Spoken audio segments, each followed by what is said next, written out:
Welcome back to my hike across Scotland. We are just finishing the John Muir Way right now. Later, we're going to be catching up with the West Highland Way and then the Great Glen Way. Hey, welcome back to Scotland. I'm on the final leg, segment 12 of my John Muir trail. So that means we have 10 miles left and I'm in the town of Balloch. I'm heading to Helensburgh and I got 10 miles left, so I've done 125 miles so far. Balloch is a pretty sleepy town except for their aquarium. Obviously there's probably some more things here, but the trail makes us go through the aquarium grounds, and this is what they are. Our first big challenge is right behind the aquarium, that big hill, Gauch Hill, something to that effect, and we'll be ascending that.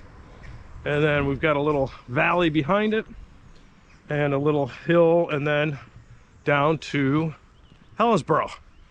So, although it is a short day, we do have our instructions laid out in front of us.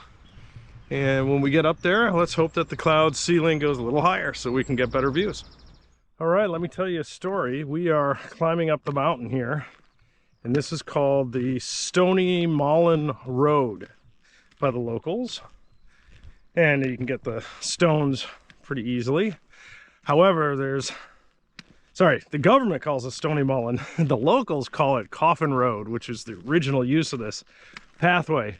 So Coffin Road was this was the path that they used to take coffins up to sacred ground up here somewhere. And so story has it that at the top of this, there's a flat rock that the people carrying the coffin all this way would rest once they got to the top and put the coffin on the flat rock. And to add a little local flair, the thinking is that the whiskey and sandwiches were kept inside the coffin for easy access once they got up to the top here. So there's a little fun piece of local mythology as you're looking at this beautiful Scottish land. Good morning from Loch Lomond. Look at this view. You know, you can tell it's sunny and warm here in Scotland. That's what this weather is. But that view with the clouds, low ceiling there, that is pretty excellent. So we are making our way up to the top of the hill here. And you might be able to see that horse down there. There's two horses there.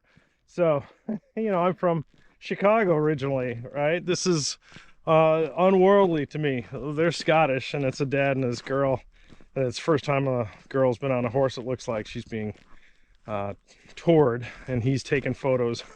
And I was just in the way the whole time for this great view. So we had to share the mountaintop.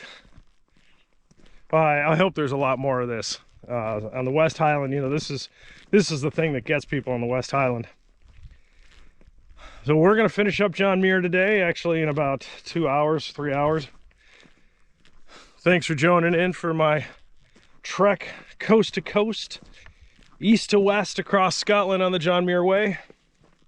136 total miles, 10 different segments, ending with, you know, views like this. We're going to have views of the Firth of Clyde, the Clyde Bay when we get up here.